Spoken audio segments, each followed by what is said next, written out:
On peut être mécanicienne et féminine. Faire une vidange, réparer une boîte de vitesse ou un moteur peut être aussi bien fait par une femme que par un homme.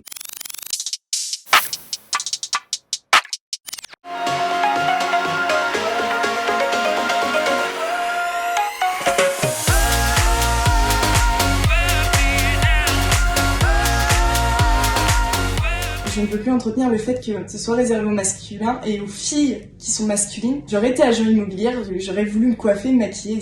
En fait, ça va être ma personnalité et j'ai pas voulu l'effacer. J'ai pas voulu rentrer dans ce moule-là. J'ai eu quelques remarques, surtout des confrères, étonnamment. Donc moi, j'étais dans un garage entouré d'autres garages et il y avait beaucoup de monde qui passait aussi, des livreurs aussi qui nous déposaient des pièces. C'était pas ça va, elle bosse bien ou elle est bien organisée. Non, c'est pas mal la petite. Ça va, vous en prenez soin. Vous êtes des chanceux. Ah, j'ai eu des mots un peu plus trash, du style elle est bonne, elle ne manipule pas que des pipes en parlant des outils, enfin des remarques assez idiotes et immatures d'ailleurs. J'ai eu quelques remarques via des clients, j'étais habilitée à répondre à certaines questions. Au bout de ma 3e année, j'étais habilitée à répondre. On me demandait de voir un collègue. Voilà.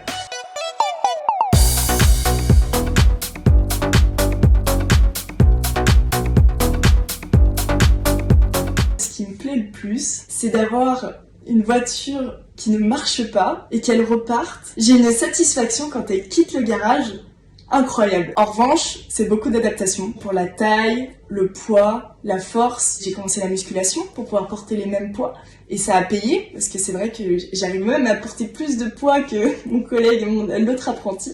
Aussi la taille, quand on bosse à 2, qu'on doit faire une boîte de vitesse, on doit être à 2 sur le pont élévateur, donc qui soulève la voiture. La taille, c'est pas la même. Je mettais un pneu par terre pour pas que mon collègue se fasse mal au dos en étant que ce soit trop petit pour lui. Je trouve des astuces vraiment...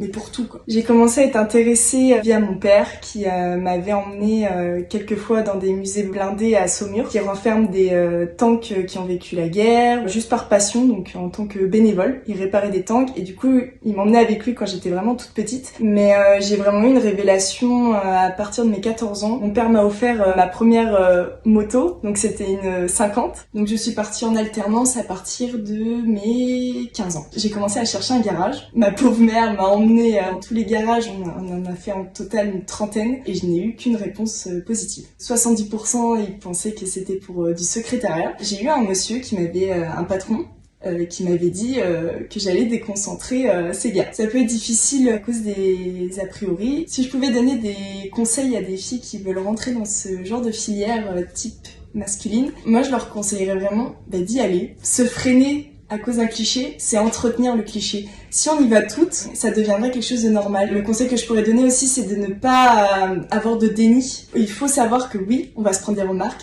Oui, on sera pas pris au sérieux. Oui, que ce soit un client, un collègue, on aura toujours le sourire au coin. Faut le savoir, c'est pas pour but d'accepter, mais c'est pour but de mieux vivre l'expérience.